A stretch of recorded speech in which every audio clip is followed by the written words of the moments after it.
noches. Vamos a empezar ya con la primera presentación de la tarde. Dando gracias a todos por haberos acercado en esta tarde, como dije ayer, luchando contra los elementos adversos que van contra todas las reglas de los libros. Yo no sé qué tiene el tiempo contra los libros, pero yo llevo unas semanas que me estoy en una feria de libros, está lloviendo, y aquí por lo menos estamos a cubierto. Vamos a presentar un libro muy bonito, estupendo. Bonito en el sentido de que es un libro bonito, no es que sea bonito que lo leas y nada, pero es un libro bonito y muy interesante de un edificio que nos marca mucho a todos, nos interesamos a todos, que es el Ministerio del Escorial, escrito por una persona que ha pasado aquí mucho tiempo, muchas horas de su vida, me imagino. Y bueno, vamos a empezar la presentación, espero que estemos todos a gusto y disfrutemos de esta tarde. Muchas gracias.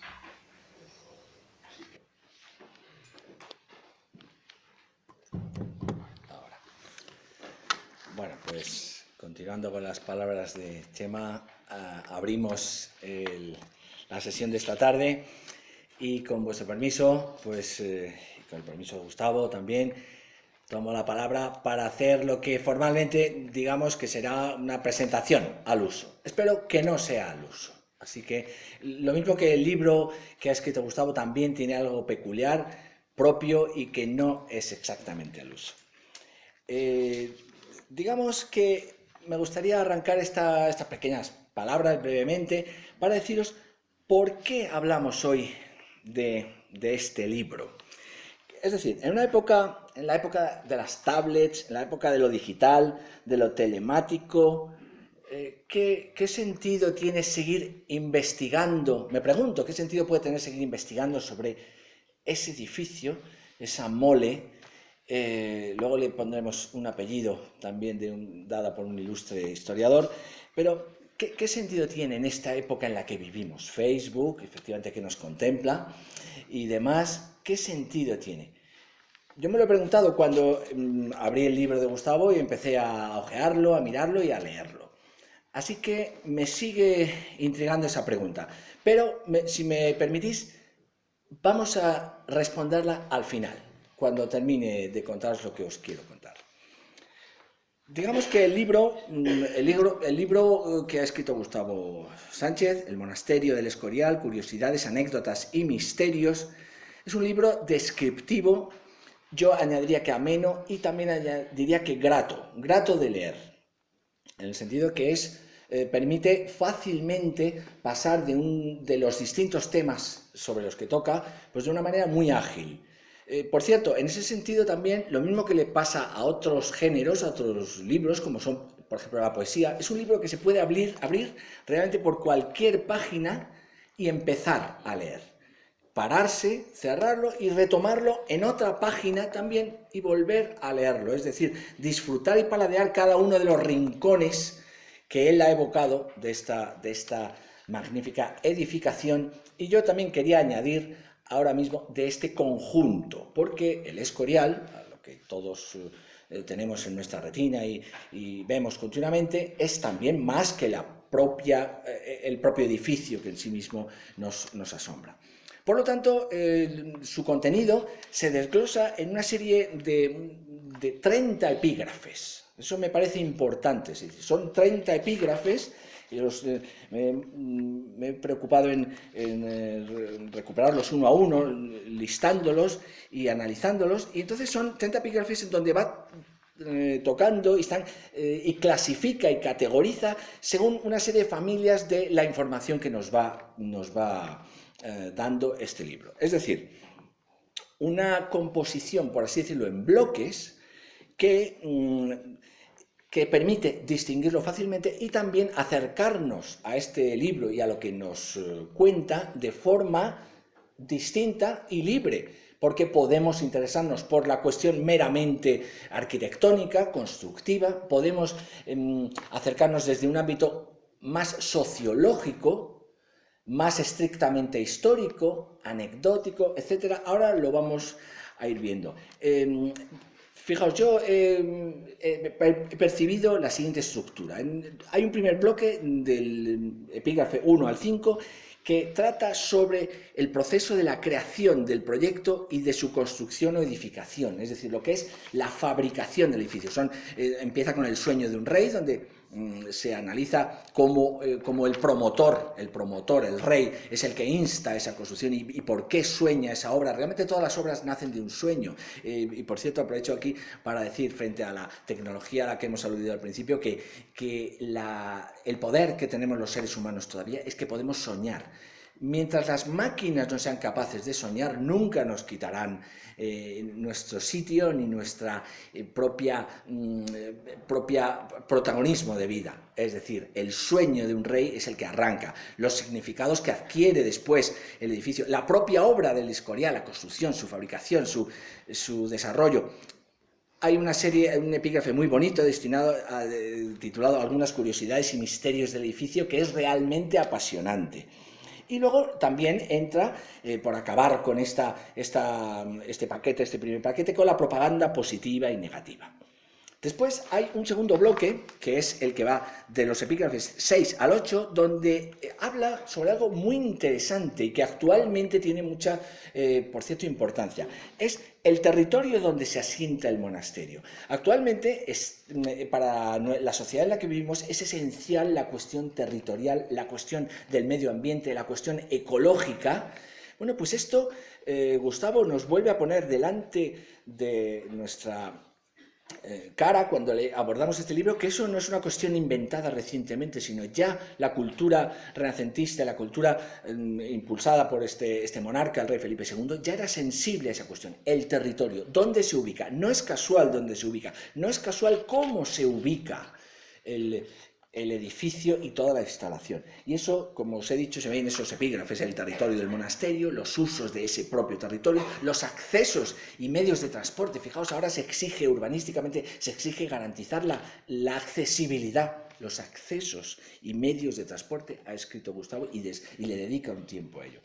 Hay otro gran bloque, que es el bloque de los epígrafes 9 al 12, donde yo diría que lo que habla es sobre la demografía asociada al monasterio, sus usuarios, sus habitantes, los visitantes, los huéspedes, la demografía, es decir, quién son los colectivos de personas que empiezan a llegar y a utilizar ese edificio. Entonces, es muy interesante cuando habla en el epígrafe 9 los habitantes del monasterio, los huéspedes, habitantes extraños y visitantes, que los hubo, y él lo desglosa con una claridad apasionante, el alojamiento en la corte, cómo se producía el hecho de alojarse, y la economía monástica, es decir, todas esas personas demandaban unos servicios y cómo se utilizaban, cómo se organizaban. Todo eso está en ese bloque.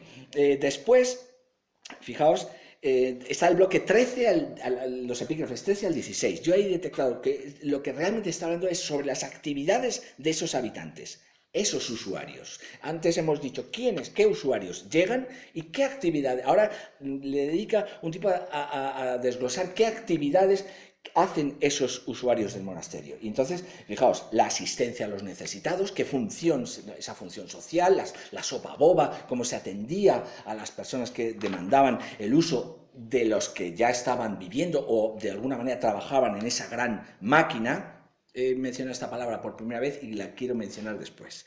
El coro, la liturgia, es decir, la propia actividad religiosa, las distracciones del monje, es decir, también siempre han sido y son personas, entonces también tienen sus momentos de asueto, su alivio, su relax. Las penitencias del monje también tenían sus momentos dramáticos. Digamos, los sacrificios, incluso a veces físicos. Él hace ahí una referencia interesantísima y apasionante, que por cierto pones un dedo en una llaga muy actual, que es el tema de los sacrificios físicos. Todos tenemos en la cabeza los cilicios, los sacrificios, eso que comportaban un sufrimiento físico, que por cierto yo cuando lo leía he pensado, ¿es tan antiguo eso? Y entonces coincidió que acabé de leer y pasé a ver la televisión y vi unos equipos de gimnasia rítmica de niñas y niños jovencitos, pequeñitos, que a uno le entrevistaban. No, me levanto a las 7 de la mañana para, antes del colegio, estar entrenando con los pies bien vendados, bien trabajados, y después voy al colegio y luego vuelvo por la tarde, por la noche. Eso me sonaba a disciplina tan dura como la disciplina de los cilicios en algún caso. A lo mejor no está tan alejado, ¿vale? Quiero deciros que estamos ante una realidad que no es tan distinta a la sociedad en la que vivimos. Sigamos, hay otro gran epígrafe que es que va del número 17 al 26, que yo lo he denominado como sobre la zonificación espacial y distribución espacial del conjunto. O sea, a mí como arquitecto me apasiona tremendamente, lógicamente. En este bloque se encuentra el epígrafe muy interesante que hace el número 23, dice fuentes de energía del monasterio. Ahora que estamos viendo la sostenibilidad energética, la eficiencia, la eficacia de las máquinas, pues él lo cuenta, cómo se nutría de esos servicios, esos abastecimientes, decimos hoy cuando supervisamos los proyectos de ingeniería y de arquitectura. Pues también estos señores plantearon esa cuestión. Es interesantísimo ese bloque, dice el lugar, por cierto, el lugar de los muertos, es decir, también cómo se ubicaba cuando las personas fallecían, el lugar de las reliquias también, donde se destinaban lugares físicos en la distribución arquitectónica de todo el complejo, el lugar de los libros, la biblioteca, el lugar y las funciones del arte, donde concretamente ubicar el arte, donde fabricarlo, donde recuperarlo, restaurarlo, etc. El lugar de la fiesta, también había fiestas. Fijaos, es muy interesante en ese epígrafe que Gustavo recoge, cómo se relata que había fiestas con fuegos artificiales.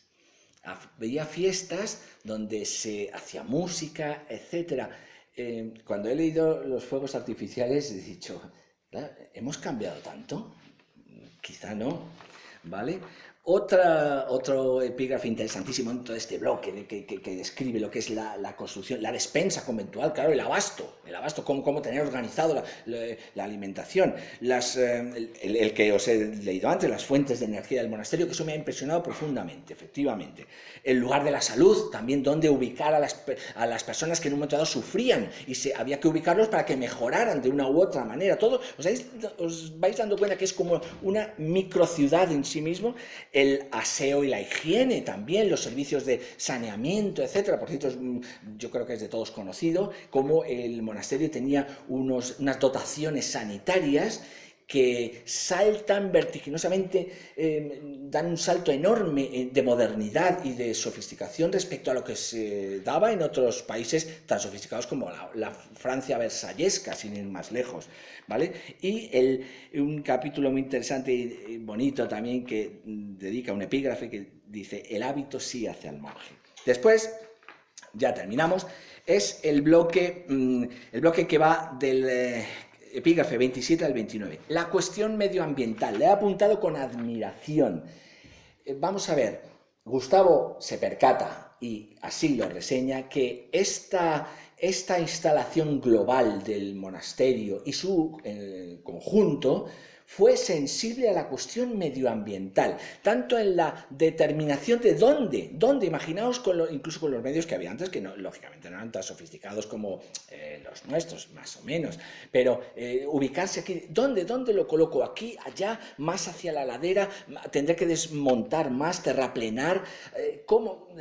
Pues en los lugares donde haya agua. Felipe II se ha constatado ahora mismo que buscó un lugar que fuera húmedo, es decir, que tuviera humedales, que tuviera agua, que tuviera una cierta fauna.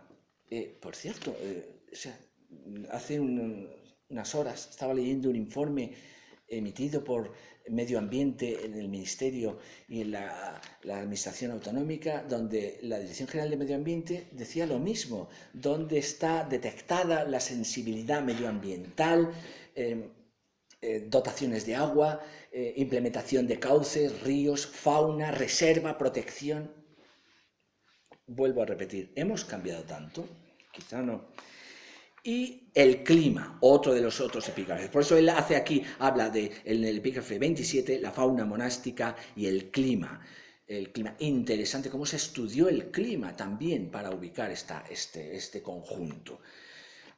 Termina el listado con un último epígrafe también muy interesante, donde relata sobre los eventos, sucesos y avatares que han escapado del control del ser humano. Es decir, Gustavo también ha detectado y nos relata y nos lo pone para que podamos enterarnos de que aquí también hubo mucho control, es decir, es una construcción muy controlada por el ser humano, por la cultura renacentista de la corona de Felipe II, pero también sobre ella le recayó, nos pasa siempre, la naturaleza que nos supera y muchas veces nos agrede o nos hace frente, como avisándonos, ojo, no superes tu poder, que al fin y al cabo eres ser humano y eres de carne y hueso. Vale, pues aquí también hubo incendios, hubo hundimientos, hubo, digamos, algunos ciertos desastres sobrevenidos, y le dedica ese último capítulo 29.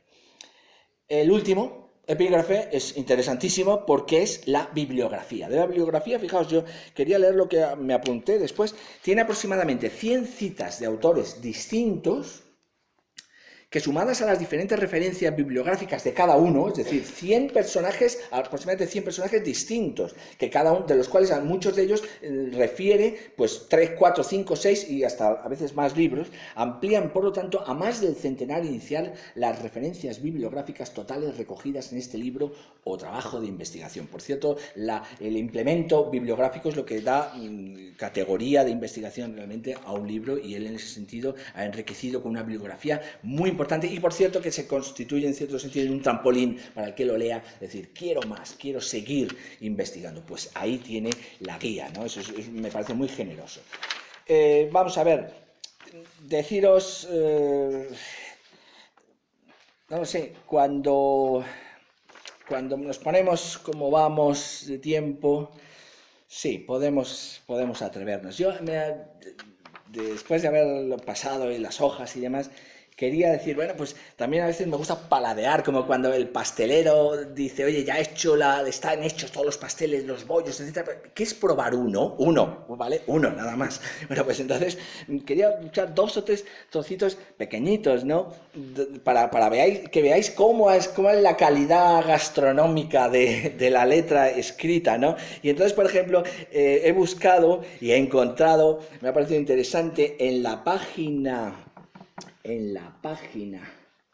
40, no lo he puesto en el mismo orden, ahora veréis por qué, me ha parecido interesante. La página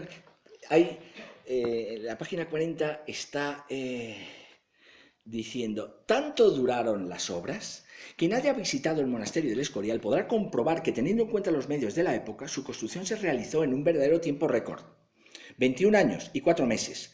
La primera piedra se puso el 23 de abril de 1563, no olvidemos, estamos en el siglo XVI, 1500, mediados de 1500. Y la última el 7 de septiembre de 1584. No obstante, aún quedaron algunas partes por rematar. ¿Qué nos van a contar a los que somos de la profesión, verdad? Javier, veo ahí algún compañero también. Nunca terminamos las obras el día que se corta la cinta, siempre quedan cosas por hacer. Les pasó lo mismo, por cierto. Me siento hermanado con ellos también, ¿vale? Entonces les quedaron algunas partes por rematar, lo que llevó hasta el año 1587. Y si consideramos ciertos aspectos decorativos, llegamos prácticamente al siglo XVII. Ojo, lo que Gustavo aquí viene luego a describir de una manera muy grata y muy buena, es que efectivamente lo que es la construcción del edificio no fue larga, fue para los medios que había, pues esos 21 años y 4 meses. Es verdad que luego quedaron complementaciones que fueron las que se fueron haciendo durante los siguientes años, siguientes décadas, y que llevó hasta el siglo XVII realmente, seguir laborando y fabricando elementos de la obra de Escorial. Y eso él explica también un poco lo que justifica y acuña esa frase que todos hemos oído y a todos nos han dicho alguna vez en nuestra vida: esto dura más que la obra del Escorial. Vale, es esa, por ahí es donde puede tener una justificación, no más. Otro parrafito que me parece muy interesante también, bueno, hemos leído, esto es literal de lo que él pone. Sí. El emplazamiento que tenía y sus leyendas, la boca del infierno. También hemos oído sobre las leyendas que rodean a esta gran edificación, la boca del infierno. Fijaos, decir aquí brevísimo. Dice, sobre la elección del lugar, escriben los cronistas jerónimos que fue un largo proceso de varios meses en el que intervinieron, además del rey y sus consejeros, importantes especialistas, arquitectos, aparejadores, canteros, etc., y miembros relevantes de la orden jerónima, concretamente Fray Juan Goethe, Fray Juan de Colmenar y Fray Gutiérrez de León, de los monasterios de Zamora, Guisando y Madrid, respectivamente. Aparte de las requeridas condiciones climáticas y del terreno, con agua, bosques, fauna, etc., era fundamental la cercanía y abundancia de los materiales necesarios para la construcción de tal envergadura como piedra, granito, madera, yeso, cal y arena. También era importante que no distase en exceso de Madrid. Me suena cuando algunos hemos visto vivienda en San Lorenzo de Escorial a escasos 30-40 minutos de Madrid. También eran sensibles a esa cuestión. Ciudad erigida en la capital de la corte en 1561. Aunque Fray José de Sigüenza aseguró que hubo un comité de hombres sabios que se dedicaron a inspeccionar varios lugares del Real Manzanares e incluso Aranjuez, diversos especialistas han dado fuerza a la teoría de que fue el propio Felipe II quien señaló el lugar, bien conocido por los viajes que realizaba Guisando y por su relación con Isabel de Osorio de Cáceres, cuyo hermano don Alonso era uno de los propietarios de la Fresneda. Ya estamos en este ámbito. Finca cercana al monasterio y adquirida más tarde por el rey. Al parecer, lo único que hicieron los hombres sabios fue corroborar las óptimas condiciones del lugar elegido por el monarca. No obstante, vamos a ver, quería llegar a la parte donde se habla... Sí, aquí, esto es. Eso es. No me resisto a contar algo como más, digamos, no iba a decir de prensa más amarilla, pero que también lo hay, ese componente, pero algo como más picante, por así decirlo. Las principales leyendas sobre el emplazamiento del monasterio son las que relacionan el lugar con el diablo o con el infierno. Quizá el punto de partida lo podamos hallar en la anécdota que refiere Fray Juan de San Jerónimo sobre la visita que se hizo a dicho lugar el 30 de noviembre de 1561, por orden de Felipe II. Debían acudir el secretario del rey, el arquitecto Juan Bautista de Toledo y varios priores y otros padres jerónimos para dar el visto bueno definitivo. Al parecer les sorprendió una gran tempestad de aire que les hizo dar marcha atrás. Por cierto, una gran tempestad de aire. Esta zona tiene muchos toponímicos que recuerdan al aire, muchos vientos, sin ir más lejos. ¿Por qué vienen esos nombres? Por esa tempestades de aire que son propicias en esas zonas. Entonces, al parecer les sorprendió una gran tempestad de aire que les hizo dar marcha atrás, a lo que Fray Juan de Colmenar, con espíritu de Dios, dijo en alta voz, que lo oyeron todos los que allí iban, como reprendiendo al demonio, el cual les hacía tal encuentro para perturbarles. Esto hace el demonio para nos engañar, pero no sacará de ello nada, que pasar tenemos adelante y él quedará por ruin. Y otro día siguiente, estando todos los arriba nombrados en el lugar del Escurial, como se denominaba también, le envió su majestad un correo con una carta que le decía que no se espantasen de aquel aire y tiempo que arriba he dicho, porque también lo había hecho áspero y trabajoso en Madrid. Hasta aquí la historia, pero a partir de ahí parece comenzar la leyenda cuya forma más común es la que describe el lugar como la puerta o boca del infierno, de manera que Felipe II habría construido su monasterio, exactamente la basílica, sobre esta puerta para cerrar su acceso, pero a su vez esta leyenda parece entroncar con otra de origen supuestamente medieval que dice así, y termino esta cita: Lucifer vivió en una cueva situada a los pies del monte Abantos, Sierra de Guadarrama, justo los días entre la expulsión de las cortes celestiales y su destierro al infierno. En esos días el ángel rebelde comenzó su andadura por toda la tierra, donde creó 7 puertas para acceder a las tinieblas. Una de ellas estaría en San Lorenzo del Escorial. Y permitidme, es que me parece muy, muy bonito. Otro párrafo pequeño, muy corto. Detalles, niños. Todos nos hemos fijado en la lonja, cuando paseamos y recorremos el edificio, ese pedrusco, esa especie de piedra donde juegan los niños, en la esquina, ¿verdad? Lo que muchos, a lo largo de mucho tiempo nos hemos preguntado, ¿qué se les olvidó a los transportistas? Claro, en lugar de llevarlo al vertedero, se les quedó. No, eso, Gustavo lo explica bien, esa pieza se llama el guardacantón. Guardacantón, guarda el canto del edificio.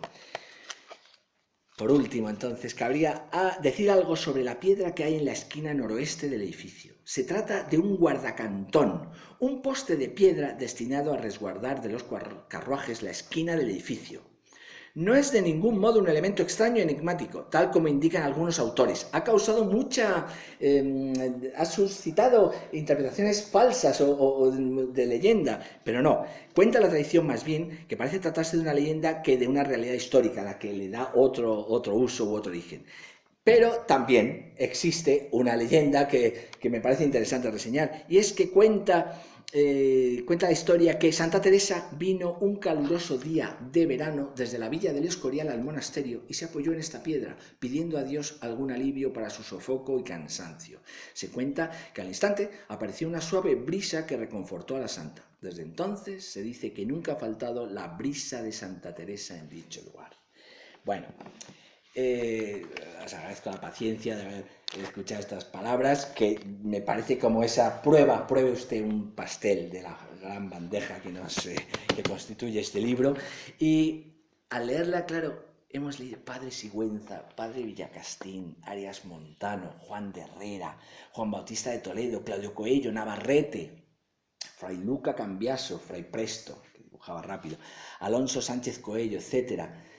Todos ellos y muchos más presentes en este libro, invocados por su autor, Gustavo Sánchez. No puedo evitar particularmente estremecerme por esta historia nuestra cuando paseo, como paseamos tantos, por todas estas casas. Y termino con la promesa que os he dicho antes. Decíamos, ¿por qué seguir investigando en el siglo XXI sobre un edificio como este? ¿Por qué en este siglo XXI se justifica en cualquiera de nosotros seguir hablando del monasterio y del Escorial? Es decir, investigando sobre esta pieza y sobre su entorno. No podemos olvidar, por cierto, que hablar del Escorial es hablar de San Lorenzo del Escorial y de la villa también, Leal, Villa del Escorial, y del entorno de ambos enclaves. Es un ámbito territorial que supera la propia edificación. ¿Por qué? Repito, y no seguir actuando con una conducta meramente conservacionista, donde un hecho cultural se congela, se conserva, se mira y se entierra, entre comillas, simbólicamente en su historia, como se hace con muchos otros. ¿Por qué nos sigue suscitando y merece la pena seguir investigando? En definitiva, ¿por qué seguimos dialogando con esta mole berroqueña, como decía el ínclito arquitecto e historiador Fernando Chueca Goitia? Respuesta. Quizá porque es la máquina perfecta del Renacimiento, templo, poder de Dios, corte, poder de los pueblos, colegio, universidad, poder intelectual de cada persona en su individualidad, es decir, del Renacimiento puro, las tres patas en las que el hombre renacentista considera que el mundo se abre de nuevo después de pasar ese oscuro tránsito de la época oscura medieval, se abre emocionado a decir, esos tres elementos constituyen la vida, la sociedad. Quizá porque se adelantó vertiginosamente, como hemos dicho antes, a su tiempo, constituyendo una instalación, construcción, conjunto que se desarrolla y genera alrededor de una auténtica estrategia territorial y ambiental. Esto que le estoy diciendo para el Escorial es válido para muchas actuaciones de carácter urbano, urbanístico, territorial, medioambiental que se hacen ahora mismo. Compleja, completa, como lo intentamos hacer hoy día. O quizá porque es un ejemplo maestro sobre cómo transformar la naturaleza, y mucho, por cierto, con sensibilidad, sabiduría y amor. He escrito amor, cariño, no sé qué palabra con cuál quedarme, quizá con las dos, hacia ella. Bueno, pues posiblemente quiero terminar diciéndoos que me doy una respuesta. Y que me dijo casi a ti. Pues posiblemente porque a todos los que nos enfrentamos a este monasterio del Escorial y a su entorno, y con Gustavo Sánchez, como con otros ha ocurrido una vez más, no nos queda otro remedio que reconocer que con el Escorial, como decía el historiador, un gran pasado tenemos por delante para seguir estudiando y reflexionando. Y por ello surge un libro como el que tengo en mis manos y que hoy se presenta ante todos ustedes. Muchas gracias.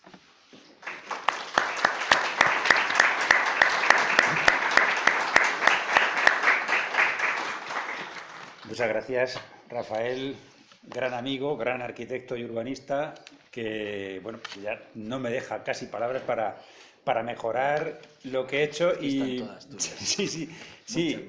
Lo que he intentado hacer, que era bueno, pues una recopilación, reflexión también hay, pero sobre todo que hubiera un poco de todo en este libro, y algunas cosas que ha dicho que realmente pues las ha aportado nuevamente. Tendré que pensar en una próxima edición y reflexionar sobre eso. Bueno, ante todo, buenas tardes a todos y gracias por estar aquí contra las inclemencias del tiempo y amigos, caras que veo conocidas y sobre todo también, por supuesto, a Chema, el Ateneo Escolense está detrás, el Ayuntamiento de San Lorenzo, de Escolibro, en fin, a todos los que han organizado este evento, esta presentación, muchas gracias.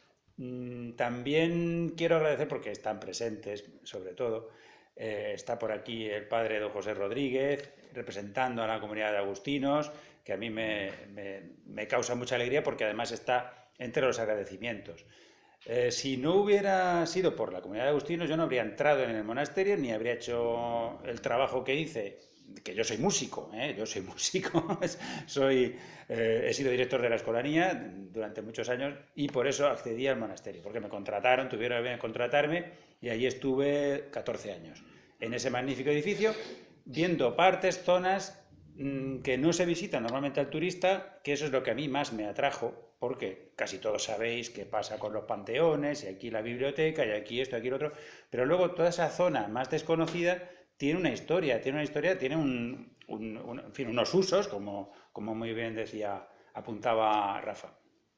Y aparte de todo esto, claro, también hay una documentación que está disponible para todo el público. Esto ya sí que no es una cuestión que ha sido para mí un privilegio. He tenido la suerte también, bueno, pues de eso, de tener a personas como don José Rodríguez o como otros agustinos que han estado y siguen investigando, porque esto nunca se acaba. O sea, yo he hecho un paseo por muchas zonas del monasterio, por muchos aspectos del monasterio, pero es simplemente un paseo y por encima. De puntillas, no sé si de puntillas, pero en todo caso, claro, no se puede abarcar todo este número, no lo había contado yo tampoco, pero sí, son como 30 epígrafes y esto no se puede abarcar en profundidad. Cada uno de estos epígrafes, como comprenderéis, pues conllevaría un libro o más de un libro de muchas páginas. Entonces, ya están esos libros, muchos de ellos en los que yo me he basado y también hay parte de investigación realizada pues, en mis años de realización de la tesis doctoral. Yo hice la tesis sobre niños y música, sobre unos niños especialmente, digamos, con actividad musical, porque además fue una fundación de Felipe II dentro del propio monasterio, que era el seminario. Seminario, como si dijéramos un seminario menor. Es decir, desde 9, 10 años aproximadamente hasta pues 16, 17. De ahí muchos se hacían frailes jerónimos o se dedicaban a otras cosas. Pero en definitiva era una fundación que hizo Felipe II con una misa diaria, que era la misa del alba, que se decía por vida del rey que estaba en ese momento gobernando. Y esto duró pues hasta los jerónimos, incluso todavía con los agustinos, se siguió haciendo hasta que ya hubo un acuerdo hace pocos años, hace unas décadas, hubo un acuerdo para que ya pues estas misas, todo esto que venía del tiempo de Felipe II, pues más o menos se regulara de una forma un poco más moderna, más actual. Bueno, todo esto lo digo porque en ese andar, en ese camino de investigación, de hacer la tesis, de investigar documentos por aquí y por allá, con un objeto, con una visión musical, que era lo que a mí me interesaba, la historia de esa, por supuesto también la historia institucional del monasterio, del seminario de los niños.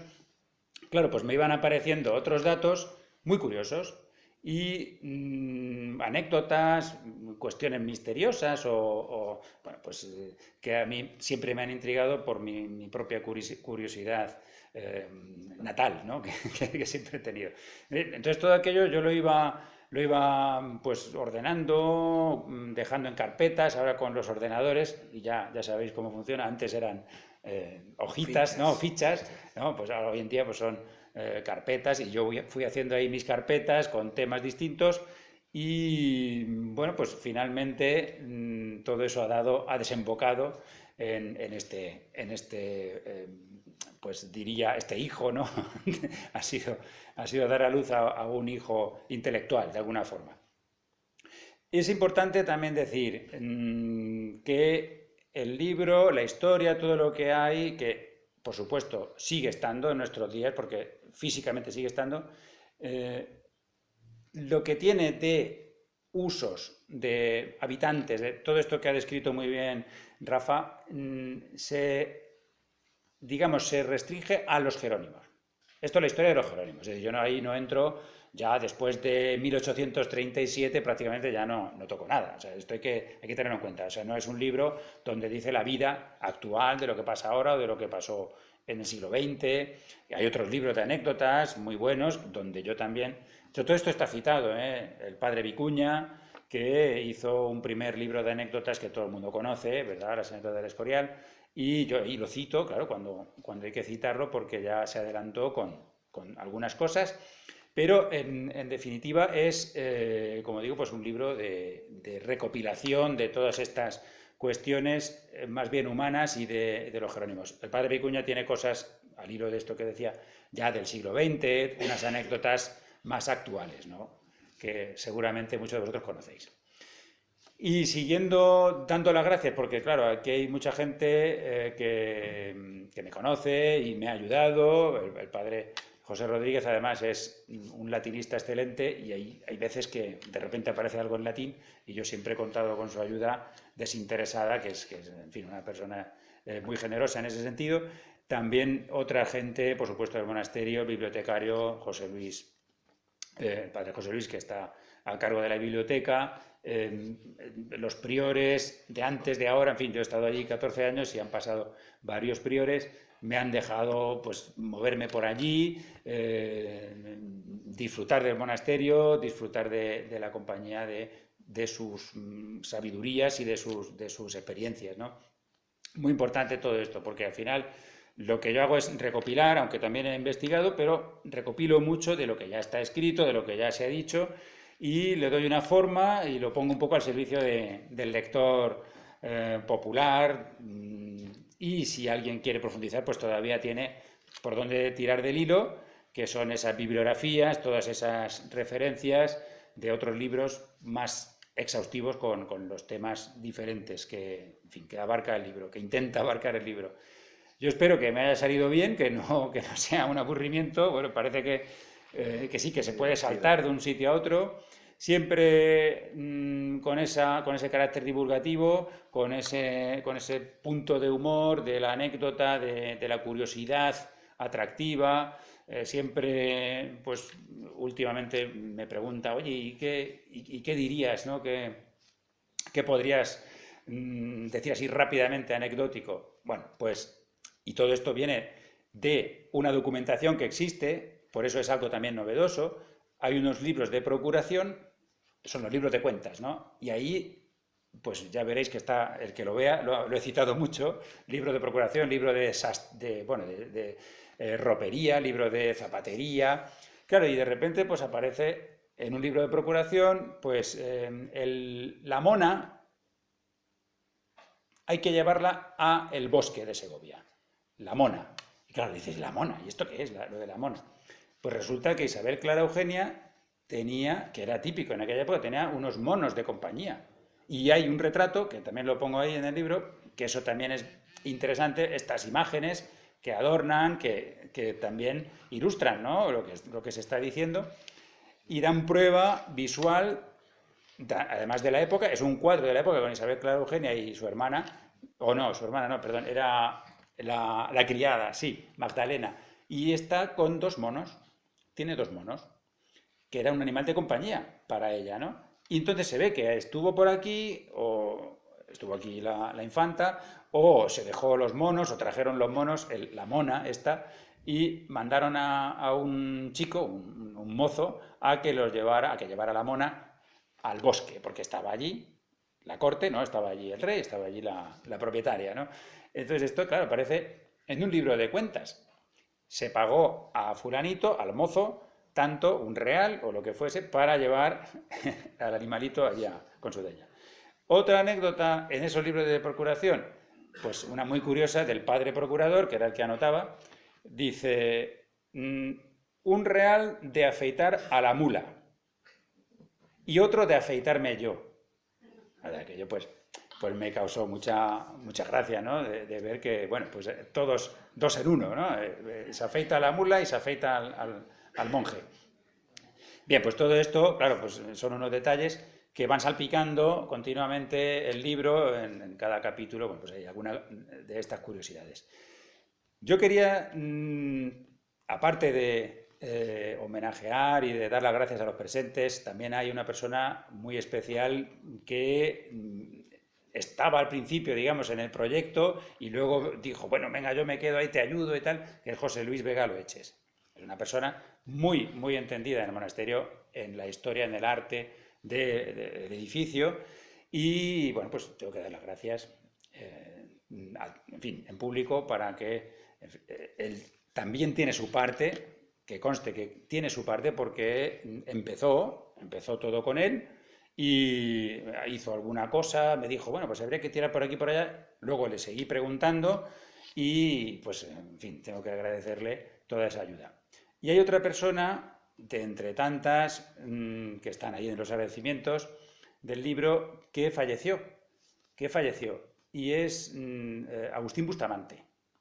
Es una persona que ha dedicado su vida prácticamente al monasterio. No sé si alguien conoce un libro así de gordo, de 1000 no sé cuántas páginas, con letra pequeña, que es la obra del Escorial, o la octava maravilla. Sí, y es un libro que, si alguien lo conoce, bueno, pues es exhaustivo, a más no poder, que lo publicó en el año 86 o ya hace mucho tiempo, y se agotó, y este señor pues seguía estudiando, seguía investigando, era todo un modelo para mí. Después de tanto tiempo seguía yendo a la biblioteca, yo me lo encontraba allí, además todos los viernes del año, religiosamente. Y cuando quería por fin darle el libro y darle las gracias, oye, mira el libro, tal, hablé con alguien que le conoce, y, oye, voy a ir mañana por allí por el monasterio, por la biblioteca, aprovecho que está Agustín. Dice, ¿qué Agustín? Digo, hombre, Agustín Bustamante. Dice, pero ¿no sabes que murió? Y claro, me quedé de piedra. Me quedé de piedra porque no me había enterado y hacía ya 4 meses que había fallecido. Y bueno, joven, porque con 67 por ahí tenía, no tenía mucha edad. Bueno, pues en fin, es un homenaje lo que quiero hacer en definitiva a esta persona generosa que me ayudó, que también, claro, con ese libro que hizo sobre la obra del Escorial, la construcción, pues no sé si decir que sabía, claro, ya no, pero era la persona que más sabía del monasterio, por lo menos en la construcción. Y claro, pues el edificio, incluso alguien me decía, ¿no? Carlos Zarco, otra persona que también tengo que agradecerle, está ahí en los agradecimientos, que nos ha permitido meternos en algunos rincones del monasterio y nos decía, pues yo con Agustín estuve midiendo con 1 metro todo el monasterio durante 1 mes, o no sé, bueno, eso es otra anécdota, midiendo con 1 metro todo el monasterio, de arriba a abajo. Y bueno, en fin, es una persona, como digo, a la que agradezco mucho su generosidad y sirva de homenaje póstumo a él. Y también, como no, he hablado de las imágenes del libro. Ya pido perdón por si se me escapa alguien para agradecer, pero las imágenes del libro en su mayoría son de Luis Sánchez, que es una persona que trabaja en el monasterio, a quien posiblemente conozcáis, está en la biblioteca casi siempre, por allí anda con su cámara y se escapa y le encanta la fotografía, y es la persona que ha hecho la fotografía de portada, preciosa, y ha hecho muchas de esas fotografías que además yo le decía, oye, intenta hacerme una foto, claro, en sitios donde el acceso pues no es tan fácil, ¿no? Pero él, al estar trabajando allí, pues tiene más facilidad. Bien, pues yo ya veo que vamos bien de tiempo, o sea, no vamos mal, pero aunque sean 5 minutos, todavía yo me callo, querría callarme y dejaros a vosotros un tiempo para preguntar, si tenéis alguna pregunta, alguna cuestión misteriosa que queréis resolver. A ver, yo no resuelvo nada. Os digo, esto de las leyendas del diablo y todo eso, yo lo cuento, pero evidentemente yo no me creo la mitad de esas cosas que se dicen, porque yo soy historiador, como historiador, claro, pues a mí me dicen que no, es que una leyenda medieval que dice que ahí está la boca del infierno. Bueno, pues vale, pero ¿quién ha dicho eso? ¿De dónde sale? Bien, las leyendas son lo que son, leyendas que no se deben tener como algo con rigor histórico. El rigor histórico yo creo que sí que lo mantengo, lo intento mantener y pues pongo las citas, las fuentes y luego ya puede haber alguna interpretación que alguien me diga, bueno, eso que has dicho, claro, es que se puede ver desde otro punto de vista o lo has visto mal. Bueno, vale, pues estoy abierto a que alguien me diga, en fin, lo que tenga que decirme, que siempre será positivo. Yo aprendo continuamente con el monasterio, a mí el monasterio me sigue enseñando. Esto no es nada definitivo porque es, como digo, asomarse, pasar de puntillas por esto que hay, que es inmenso, historia, arte, rincones, el monasterio es que es inabarcable. Yo creo que no hay ninguna persona, el padre Sigüenza lo entendió, en su momento, claro, luego ya ha ido acumulando historia y más hechos, ya se hace casi inabarcable para cualquier persona. Sí, por favor. Yo tengo una pregunta para ti. Sí. Para usted. A ver, Bueno, para ti también. bueno, para ti. Yo siempre lo he leído. No. No. Se me oye bastante bien, puedo proyectar algo. Se me oye muy bien. Los micrófonos me asustan mucho. A ver, Sí. si me explico. Mi problema es explicarme. A ver, he leído en varios libros y además está reflejado en las pinturas de la biblioteca, dos astrónomos. O sea, es cierto, hay connotaciones ciertas en los escritos del monasterio, que Felipe II trajera a astrónomos para ubicarle bajo el cinturón de Orión en el monasterio. Sí, o sea, exactamente la ubicación astronómica yo no la conozco así de memoria porque es un tema... claro, yo soy... Sí, Orión, bien, de acuerdo. Sí, hubo astrónomos. De hecho, también tuvo astrólogos Felipe II. Es decir, la carta astral de Felipe II se conoce, está publicada. O sea, que eso es histórico, efectivamente. Sí, se tuvo muy en cuenta. Porque en aquella época la situación de las estrellas, que era diferente a la de hoy en día, pero bueno, con esa variación pequeña o más o menos grande, lo que viene a decirnos es que se tenía muy en cuenta la posición no solo con respecto al entorno terrestre, sino al celeste. Entonces todavía, vamos, que me corrija Rafa, todavía estábamos en el sistema antes de Galileo, es decir, la Tierra como centro del universo, ¿verdad? No sé si me equivoco en las fechas, pero quiero decir que esto se tenía en cuenta. O sea, no, por ahí. Sí, lo que no sé si todavía se aceptaba. O sea, una cosa es que ya Galileo hubiera dictado sus teorías en fin, de que es al revés, ¿no? Como se pensaba antes, que la Tierra es la que gira, no los astros. Pero en definitiva, bueno, otra cosa es que no se aceptara todavía o no estuviera eso ya, pues como en el siglo XVII, XVIII, que ya se aceptaba, digamos, incluso por la Iglesia. Entonces, a lo que voy es que efectivamente esto se tenía muy en cuenta, la posición en la Tierra y con respecto al cielo, a los astros. Efectivamente. Y hay... La construcción antigua, la construcción de catedrales a través de la historia. Claro. Y otra pregunta, posiblemente estuviera informado Felipe II, vamos, para mí es el rey más culto que ha venido en toda la historia de este santo país, estuviera informado del Robledal, del Castro Betón que hay en el Robledal, lo que llaman la silla de Felipe II. Sí, bueno, esto yo creo que sí, hay unas teorías que yo las pongo ahí, por las que se cree que eso era un altar betón, pero tampoco está demostrado del todo. Y, por supuesto, otra cosa es demostrar que Felipe II conociera eso. ¿Vale? Entonces, la silla de Felipe II se bautizó como tal en el siglo XIX. Esto yo creo que ya está muy demostrado, ¿no?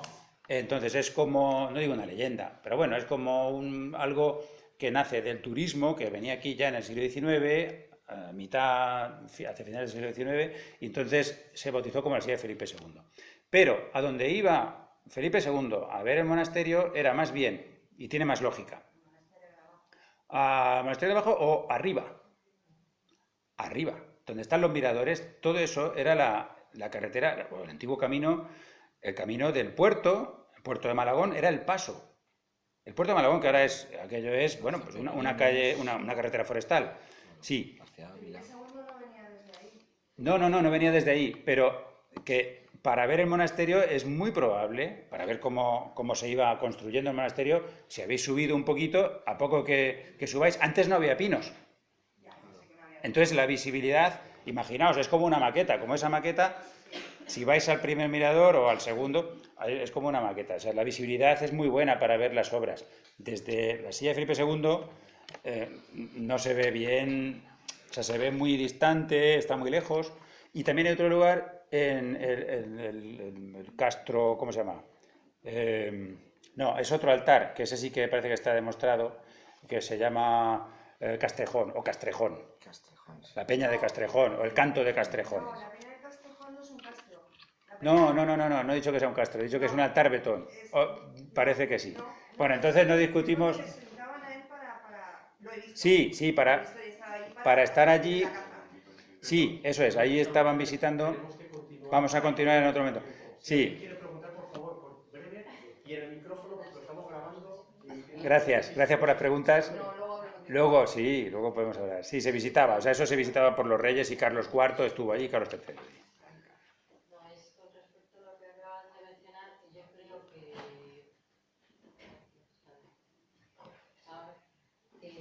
Galileo es posterior, pero ya la teoría... Galileo muere en 1642. Sí, la teoría es posterior, pero lo que quiero decir es que ya esa idea del geocentrismo estaba...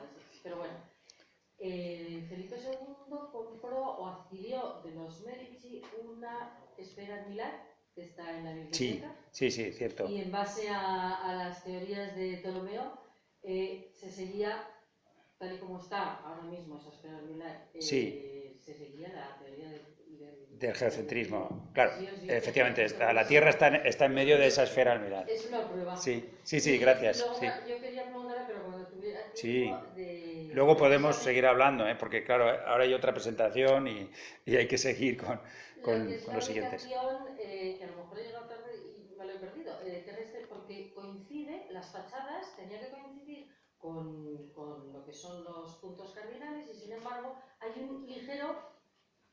una ligera inclinación, ¿no? Una ligera inclinación, sí. Y yo no sé por qué. Yo he leído bastantes cosas en algunos libros que hay en la biblioteca de abajo y lo mencionan. ¿Por qué, no? Y hay un cierto... Sí, una desviación, una pequeña desviación. Sí, cierto. Respecto a que cada fachada correspondiera pues, al norte, al sur, al este. Sí, a ver, el ábside, donde está el altar de la basílica, eso está mirando a oriente. O sea, está, digamos, siguiendo la normativa medieval o las tradiciones medievales. Es decir, que el sol naciente, Cristo, bueno, esto aquí ya entramos en teología, está el padre don José Rodríguez ahí, no voy a especular, pero sí que es verdad que está orientado hacia ahí, pero con una ligera desviación. Esta ligera desviación, ¿por qué?